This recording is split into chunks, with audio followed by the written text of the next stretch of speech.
Salut les amis, je m'appelle Bilal. Et moi Zeynep. Chers amis, moi et Zeynep allons vous parler de la plus belle et la plus chère personne qui soit, notre prophète Mohammed bien-aimé. C'est le seul prophète qui a été envoyé par Dieu à toute l'humanité. On l'aime avec une rare intensité, et il est un excellent exemple à suivre. Il était un enfant lui aussi, mais différent de ceux avec qui il jouait. Il était un enfant juste et loyal que tout le monde aimait et appréciait. Maintenant, on va parler de sa jeunesse et de quelques souvenirs rattachés à son enfance bénie.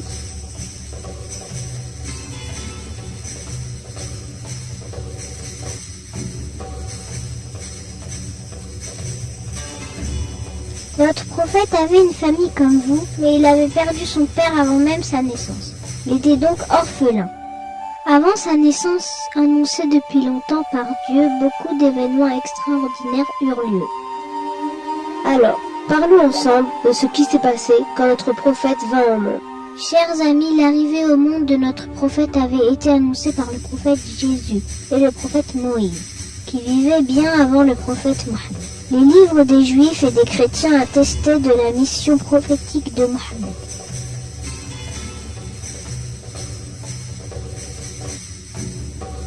Les Juifs s'attendaient à un prophète issu des leurs. La nuit où notre prophète est né, les Juifs virent apparaître une nouvelle étoile dans le ciel. Une étoile qu'ils n'avaient jamais vue auparavant. Ils avaient compris que c'était l'étoile du prophète nouveau-né. Ils criaient sans cesse « Cette nuit, l'étoile d'Ahmed est née !»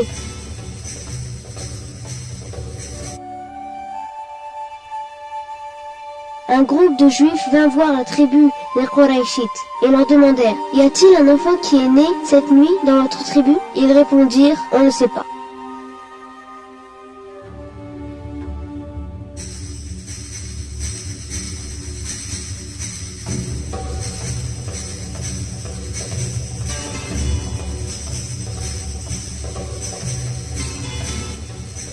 Chers amis, durant ces années, les gens adoraient les idoles qu'ils fabriquaient de bois et de pierre. La Kaaba, qui avait été fondée par le prophète Ibrahim pour devenir la maison d'Allah sur terre, était pleine d'idoles à l'intérieur. Il y en avait 360. La nuit où notre prophète est né, toutes les idoles tombèrent à terre. Les gens qui venaient à la Kaaba pour les adorer étaient choqués de voir ces idoles qu'ils croyaient pourtant si puissantes et dont ils craignaient même la colère, gisant à terre impuissantes. Mais ils n'avaient pas renoncé à leur tort, et ils avaient persisté à adorer les idoles. Les humains ont aussi adoré la lune, le soleil, le feu et d'autres choses qu'ils craignaient, Bilal.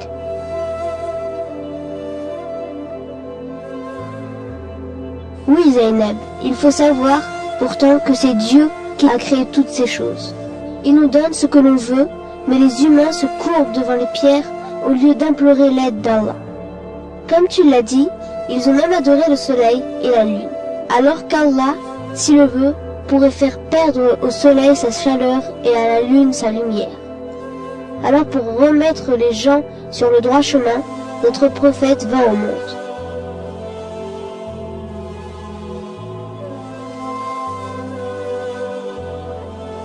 Le lundi 20 avril 571, correspondant au lundi 12 du mois hégirien de Rabi al-Awwal, sa mère, Amina, attendait l'éclosion de sa fleur, tandis que les anges le souriaient. Tous les humains attendaient le prophète.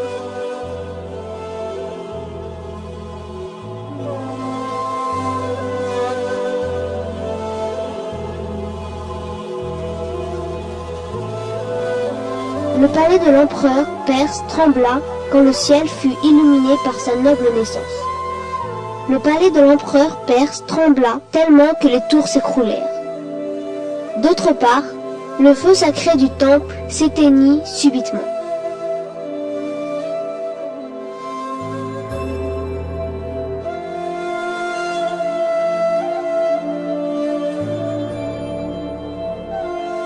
Le sauveur de l'humanité était venu montrer la vérité.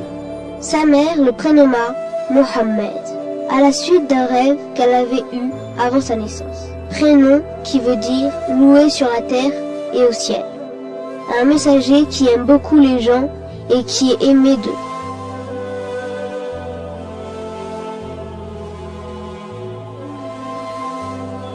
Ainsi, après avoir accouché de cet enfant, Amina, la mère du prophète, lui donna le nom de Mohammed. Les Mécois demandèrent à Abu Talib, grand-père du prophète, « Pourquoi avez-vous donné ce prénom de Mohammed pour votre petit-fils ?» Car, en vérité, il s'agit là d'un prénom qu'on n'a jamais entendu. Oui, vous avez raison. Mohammed veut dire « louer sur terre et au ciel ». Ainsi, les gens le loueront sur terre et les anges dans le ciel, répondit-il.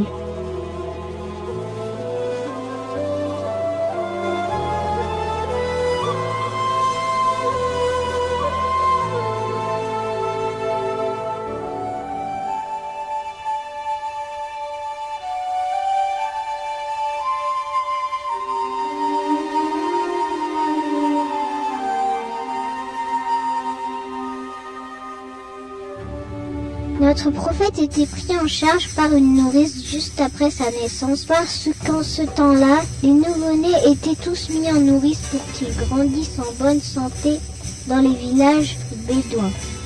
Les nourrices qui élevaient ces enfants recevaient un salaire en contrepartie de leur service. Elles venaient à la Mecque une fois par an. Ce jour-là, plusieurs femmes s'étaient mises en route vers la Mecque avec l'intention de trouver des bébés à élever. Il y avait parmi elles une femme appelée Halima. Elle et son mari étaient pauvres et cherchaient, en prenant en charge un bébé d'un riche Mécois, à améliorer leur niveau de vie. Mais ils arrivèrent tard à la Mecque, à cause de leurs âmes affaiblies. D'autres femmes y étaient déjà et avaient commencé à chercher des bébés. Mais le fait que notre prophète était orphelin avait éloigné ces nourrices qui cherchaient un bébé ayant des parents riches. Halima, qui avait mis beaucoup de retard avant d'arriver, ne trouva plus de bébé qui avait des parents fortunés. Abdul Muttalib, le grand-père de notre prophète, lui avait demandé de prendre son petit-fils orphelin. Halima, en voyant ce petit bébé si beau, ne put refuser et s'attacha immédiatement à l'enfant comme si elle était sa mère. Ce bébé avait un visage tellement lumineux qu'il suffisait de le regarder pour l'aimer. Je vais le prendre et j'espère que Dieu nous comblera par égard pour cet enfant. Et ce jour-là, elle était devenue par une sage décision la nourrice du dernier prophète de l'humanité. Halima avait pris le bébé qu'elle aimait et s'était dirigée vers son village. Durant le chemin du retour, leur âne était soudainement devenu puissant et elle dépassa les femmes qui l'avaient pourtant devancée. Tu sais, Zaynab, un autre miracle se produisit. Halima et son mari avaient une chamelle qui ne donnait pas de lait à cause de son âge avancé. Quand la nuit tomba, cette chamelle eut de nouveau du lait et plus en abondance. Quand Halima et son mari virent tous ces changements, et notamment leur pauvreté se changer en richesse depuis l'arrivée de cet enfant, ils comprirent que le nouveau-né était béni.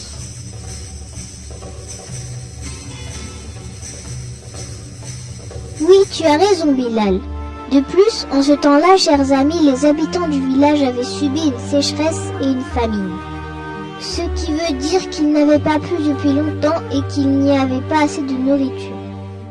Mais dès l'arrivée du prophète, la pluie commença à tomber, les arbres à pousser, les animaux faibles devinrent puissants et les chèvres de Halima donnèrent naissance à des petits. Notre cher prophète apporta à la maison de Halima richesse, paix et joie. Elle et son mari l'aimaient énormément. Halima s'attachait beaucoup à ce petit bébé et l'avait considéré comme un cadeau d'Allah. Elle le traitait avec tendresse comme s'il était son propre bébé. De jour en jour, elle s'attachait à lui de plus en plus fort. Elle l'emmenait de temps en temps à la Mecque voir sa mère, puis il revenait au village. Notre cher prophète resta chez sa nourrice jusqu'à l'âge de 6 ans. Halima s'était tellement habituée à sa présence qu'il lui avait été difficile de le laisser partir. Comment laisser partir ce bébé qu'elle protégeait de tout le monde, qu'on aimait du premier regard et grâce à qui il vivait dans l'aisance? Pour se consoler, elle s'était promise d'aller le voir à la Mecque le plus souvent possible pour atténuer sa souffrance. Quand elle le prenait à la Mecque, elle se montrait inquiète et elle se disait « J'espère qu'il restera à mes côtés afin que je puisse le protéger du mal à la Mecque. » L'inquiétude de Halima n'était pas sans raison. En ce temps-là, la Mecque était un endroit dangereux. Mais Halima dut rendre l'enfant malgré tout. Habituée au calme et à la sérénité de leur village, elle n'était pas rassurée à l'idée de laisser le petit Mohammed, malgré la présence de sa mère. De plus, elle ne pouvait cacher un profond attachement à l'enfant. Et c'est avec le cœur brisé de chagrin qu'elle avait dû ramener l'enfant béni âgé de 6 ans chez sa mère à la Mecque.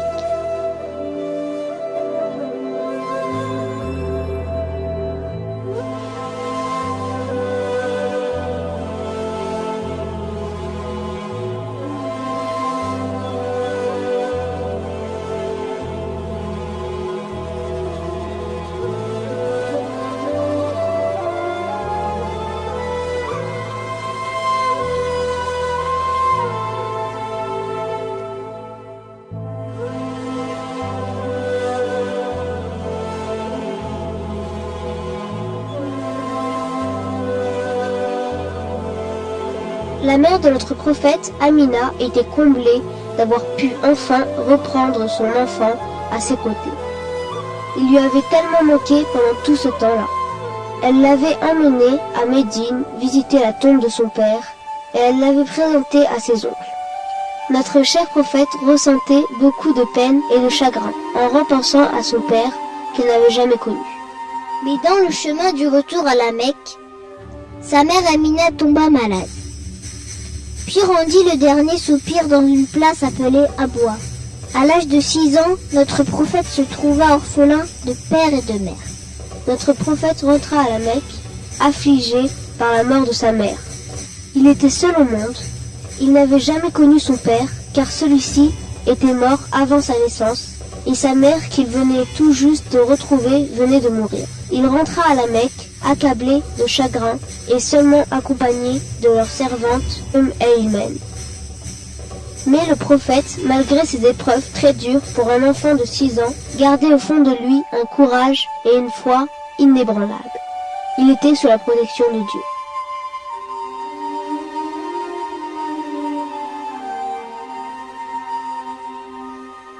Abdul Muttalib, le grand-père paternel de notre prophète, s'occupait de lui.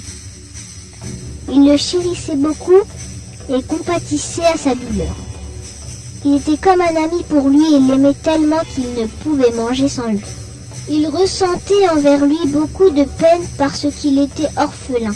À chaque fois qu'il y avait une sécheresse à la Mecque, son grand-père lui demandait de prier avec lui pour qu'il pleuve, et en effet, il pleuvait souvent après sa prière.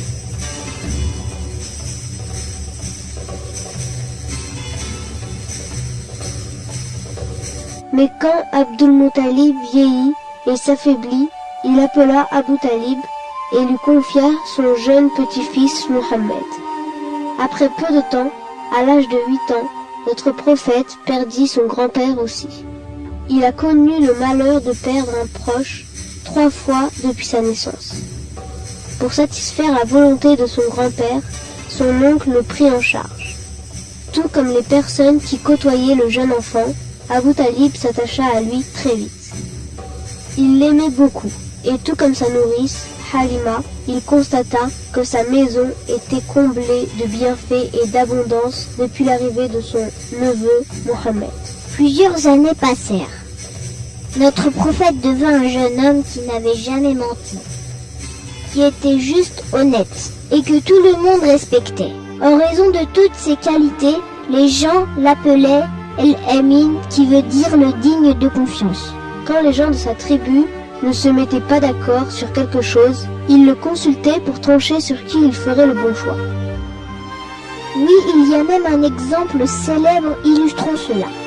Lorsque les Mécois voulurent réparer la maison de Dieu, la Kaaba, ils s'opposèrent sur le choix de la tribu qui allait remettre la pierre sacrée à sa place. Ce différend allait mener à un conflit sanglant et la discussion semblait ne pas finir. Quand enfin le plus vieux d'entre eux dit alors: vous désignerez arbitre la première personne qui apparaît. Les regards se tournèrent vers l'horizon, et quand notre prophète apparut, tout le monde était content.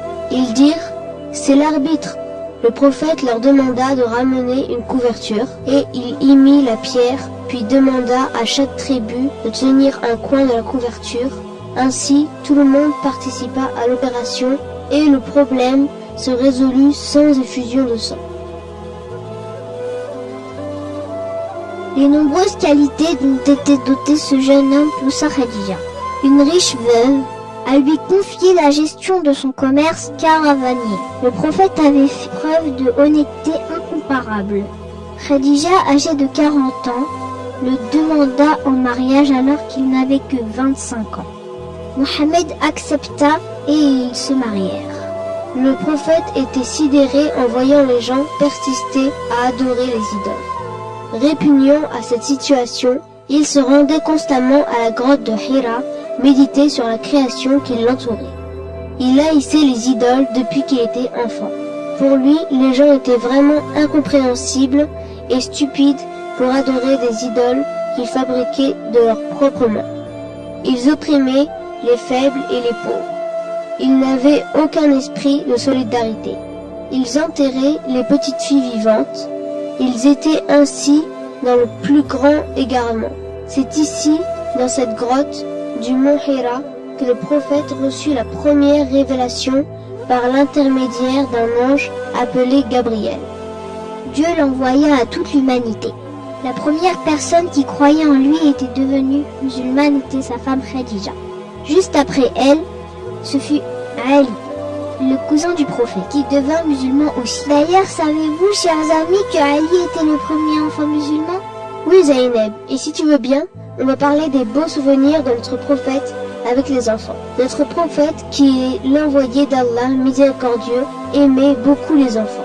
Il disait souvent: les enfants sont votre cadeau d'Allah, et celui qui n'éprouve pas la compassion pour les enfants n'est pas des nôtres. Et il incitait les gens à traiter les enfants avec tendresse. Quand notre prophète prêchait la parole de Dieu aux gens, ils y trouvaient le vrai bonheur. Et ils avaient l'esprit en paix, baignés dans une sorte de sérénité visible. Même les enfants l'avaient senti. Avant l'islam, les Arabes avaient une horrible coutume. Ils enterraient leurs filles vivantes. Dieu a interdit cette cruelle pratique et a ordonné par la bouche de son prophète que la fille soit aussi bien traitée que le garçon, donnant aux femmes une importance qu'ils n'avaient jamais eue auparavant. Lors de l'immigration du prophète de la Mecque vers Médine, les adultes l'attendaient, mais les enfants aussi, et l'impatience paraissait sur leur visage. Après plusieurs heures d'attente, quand sa silhouette commença à se dessiner à l'horizon, tous les musulmans, hommes, femmes et enfants, exultèrent. Au sommet de la colline Wada, ils regardaient venir cet homme qu'ils aimaient tant, sans même l'avoir encore vu. Un homme dont on parlait avec tant d'admiration et de respect. Ils avaient tous ardemment souhaité la bienvenue au prophète en chantant des éloges.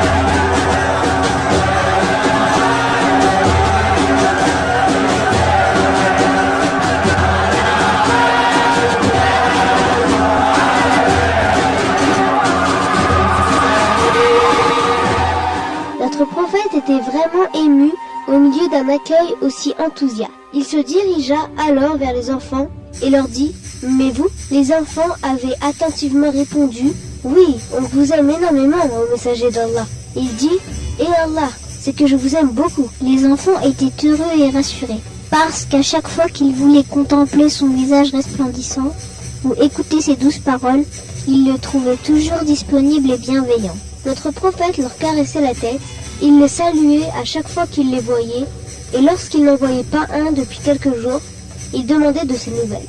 Il avait l'habitude de leur offrir des cadeaux, et il aimait plaisanter avec eux. Le prophète, lorsqu'un enfant était à ses côtés, l'invitait à manger, en louant Dieu pour les bienfaits dont il nous a comblés. L'un des enfants chanceux d'avoir eu l'honneur de rencontrer le prophète à un jeune âge était Anas. Quand il avait 10 ans, sa mère l'emmena chez le prophète et lui dit « Ô messager d'Allah, tout le monde vous a offert un cadeau. Sauf moi, je n'ai rien à vous donner, sinon mon enfant, Anas, qui sera à votre service. Veuillez accepter mon offre. » Notre prophète accepta son offre. Anas en était très content, parce qu'il n'y a pas un bonheur égal à celui qu'on trouve en servant cette sainte personne et en demeurant à ses côtés. Regardez comment Anas parle de son service. J'ai servi le prophète pendant 10 ans. À vrai dire, je ne faisais pas du bon travail. Mais malgré cela, le prophète ne m'a jamais demandé pourquoi j'ai fait ceci ou cela d'une telle manière. Et même lorsqu'une personne me criait dessus pour me reprocher mon travail, il me protégeait et lui répondait « Laissez-le, il n'a fait que ce que Dieu a voulu qu'il fasse ». Cette conduite extraordinaire n'est pas étonnante de la part de la personne la plus compatissante au monde. Je n'ai jamais rencontré quelqu'un qui sente aussi bon que le prophète. Et ses mains étaient plus douces qu'une étoffe de soie, disait-il aussi. Anas a un doux souvenir. Zaynab. Allons la raconter à nos amis. Un jour, le prophète envoya Anas lui accomplir une tâche. Étant un enfant, Anas refusa au fond de lui, mais ne put le dire au prophète, et s'est mis en route. Dans son chemin, il aperçut des enfants en train de jouer. Alors il les rejoignit. Après un bon moment, le prophète le vit, il l'appela et lui demanda en souriant « Cher Anas, as-tu fait ce que je t'ai demandé ?» Anas répondit « Oui, j'y vais immédiatement. » Et il avait fait ce que lui demanda le prophète. Quand il rentra le soir à la maison, sa mère lui demanda « Pourquoi es-tu rentré aussi tard ?» Anas répondit « Notre prophète m'a attribué une tâche, mais je n'ai dit à personne ce que c'était. » Alors, sa mère lui dit « Tu as bien fait, ne révèle les secrets du prophète à personne. » Oui, chers amis, on doit être honnête et on ne doit révéler les secrets de nos parents à personne.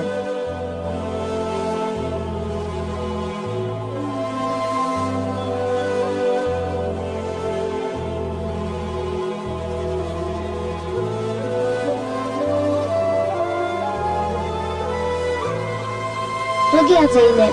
Maintenant, on va raconter un incident qui reflète la miséricorde du prophète. Notre prophète avait un voisin juif qui n'était pas encore devenu musulman. Un jour, il a su que le fils du voisin était malade. Alors, il alla lui rendre visite et prit Anas avec lui pour lui souhaiter un bon rétablissement. Notre prophète s'était assis à côté de l'enfant et lui conseilla de devenir musulman. À ce moment, l'enfant leva son regard vers son père qui lui demanda d'obéir au prophète. Alors l'enfant devint musulman immédiatement. Le prophète était très content et pria en disant « Oh Allah, que tu sois loué d'avoir sauvé cette personne par égard pour moi. » Ce qui veut dire qu'Allah rendit le prophète très heureux en sauvant cette personne. Bilal, si tu veux bien, on va parler d'un triste souvenir de Anas. Anas dit « Je n'ai jamais vu une personne aussi compatissante avec les enfants que notre prophète. Quand son fils Ibrahim est venu au monde, il était très heureux et a donné un cadeau à celui qui lui a apporté cette bonne nouvelle. Il l'a annoncé aux gens en disant « Ce soir mon fils est né et je lui ai donné le prénom de notre père Ibrahim. » Le prophète avait mis son fils en nourrice pour qu'il grandisse en pleine forme au village. Il allait souvent le voir chez sa nourrice en dehors de Médine. Il l'embrassait et le serrait dans ses bras. Un jour, Ibrahim tomba malade et était à l'agonie. À ce moment, les yeux de notre prophète se remplirent de larmes et il pleura. Le petit Ibrahim mourut quand il était encore un petit bébé. Le prophète le prit dans ses bras pour la dernière fois et il pleura. Le prophète pleure-t-il aussi ? Demanda quelqu'un assis à côté de lui. Pleurez-vous aussi, ô messager d'Allah ? Le prophète répondit. Oui, je suis un père moi aussi. Je pleure par compassion et clémence. Nos yeux pleurent et nos cœurs s'entristent, mais on ne dit que ce que Dieu aime entendre. Et on ne se plaint pas contre la volonté d'Allah. Puis il se tourna vers Ibrahim et dit « Ah Ibrahim, si tu sais combien ton départ nous afflige. »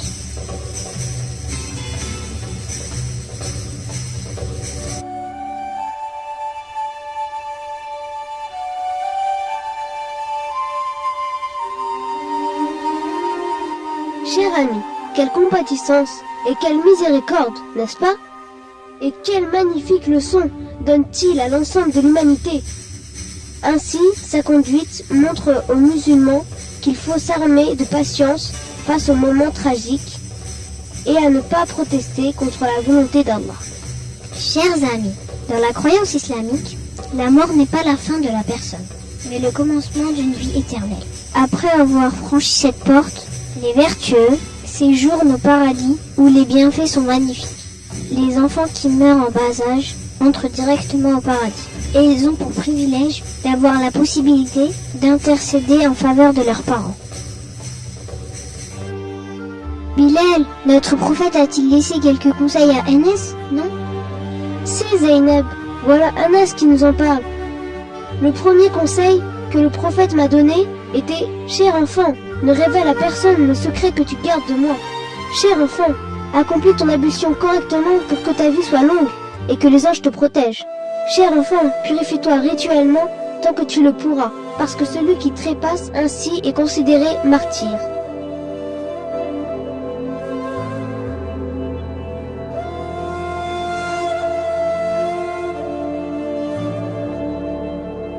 Cher enfant, prends la peine d'effectuer ta prière rituelle continuellement. Si tu le fais, les anges prieront pour toi. Sois respectueux avec les vieux, musulmans et affectueux avec les jeunes.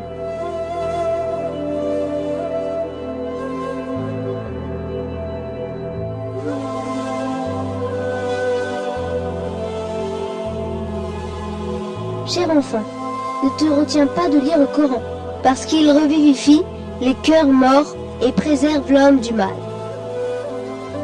En plus de tous ces sages et profitables conseils, notre généreux prophète confia à Anas d'autres recommandations. Cher enfant, essaye de passer ta journée et de la finir sans rancune contre personne. Si tu réussis dans cette mission, tu t'en sortiras facilement le jour du jugement. C'est cela ma sunna. Et celui qui la prend en exemple et vit avec me rendra heureux. Et celui qui me rend heureux sera mon compagnon au paradis. Avez-vous pris conscience de la nouvelle extraordinaire dont le prophète nous fait part? Celui qui imite le prophète dans sa sunna sera avec lui au paradis. On va expliquer à nos amis ce que veut dire sunna. La sunna est l'ensemble des paroles et du comportement du prophète Mohammed que tout musulman sincère se doit d'appliquer. Si tu veux bien, on va citer 3 sunnas à nos amis, mais à condition qu'ils les appliquent dans leur quotidien. Quand on entre à la maison, on doit saluer nos parents, nos frères et sœurs, en disant « Assalamu alaikum », paix soit avec vous. On doit se laver les mains avant et après avoir mangé. On doit dire avant de commencer à manger « Bismillahirrahmanirrahim », qui veut dire « Au nom de Dieu, le clément, le miséricordieux », et on doit manger avec notre main droite. Notre cher prophète a de merveilleux souvenirs avec ses 2 petits-fils, Hassan et Hussein. Oui, le prophète chérissait énormément Hassan et Hussein. Il les embrassait et les prenait dans ses bras et disait « Ces 2-là sont la douceur de ma vie ».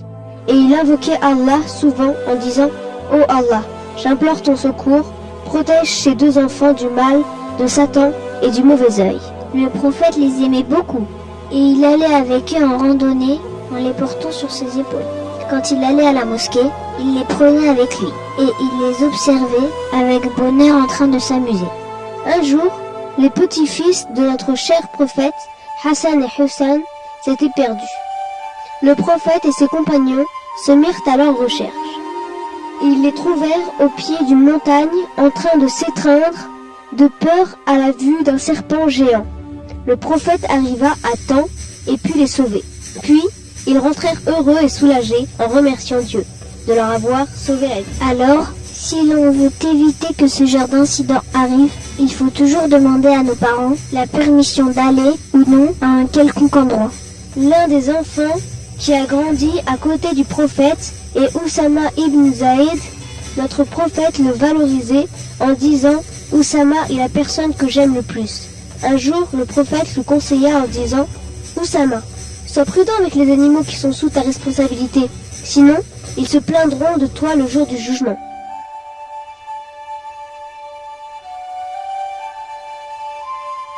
Chers amis, on doit être très prudent avec les animaux, surtout les animaux domestiques.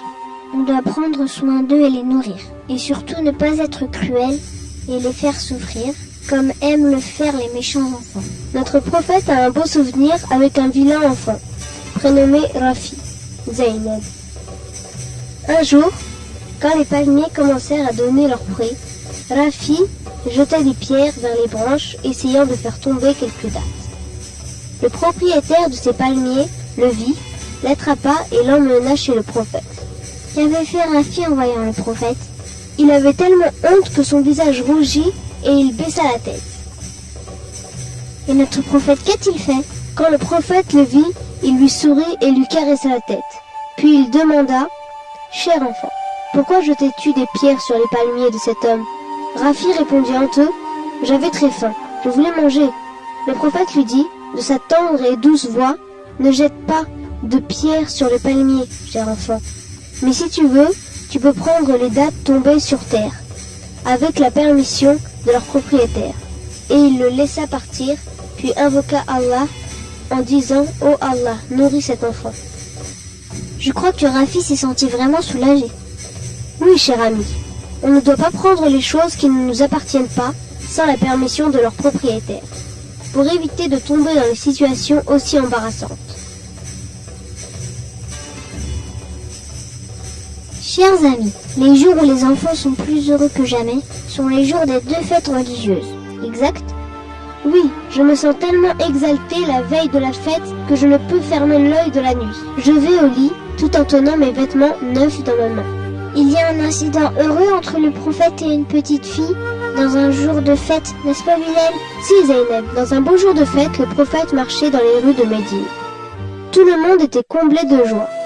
Le bonheur se lisait sur leur visage. Quand les enfants couraient de joie, montrant leurs beaux habits fièrement, le prophète aperçut une petite fille, ayant un air triste assise dans un coin. Ses vêtements étaient rapiécés, et ses chaussures usées. Elle pleurait en cachant son visage derrière ses mains.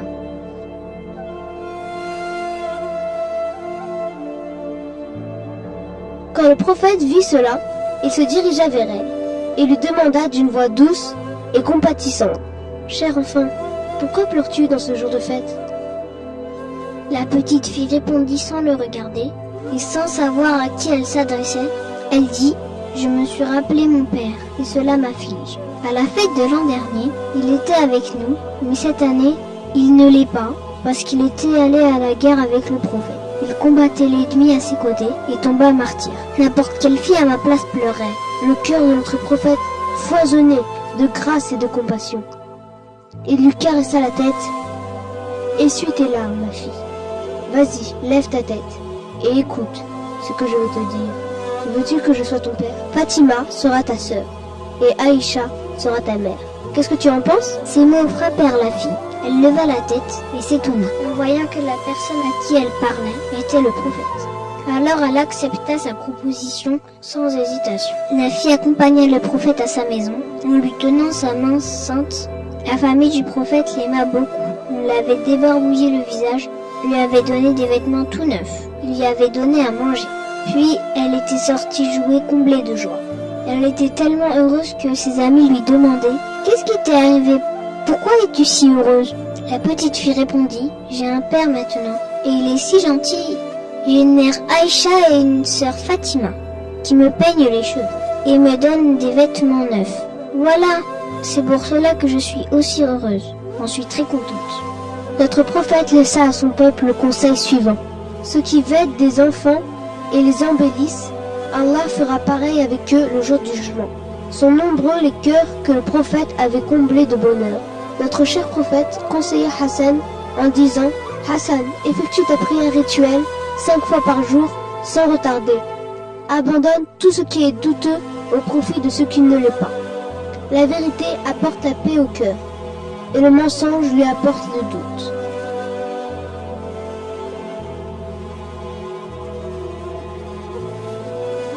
On ne l'a pas vu, mais son amour réside dans nos cœurs et on l'aime énormément. Tout en priant Allah qu'il nous aide à obéir à ce qui est dans le Coran et la Sunna et qu'il nous réunisse avec notre prophète au paradis. On vous dit au revoir les amis.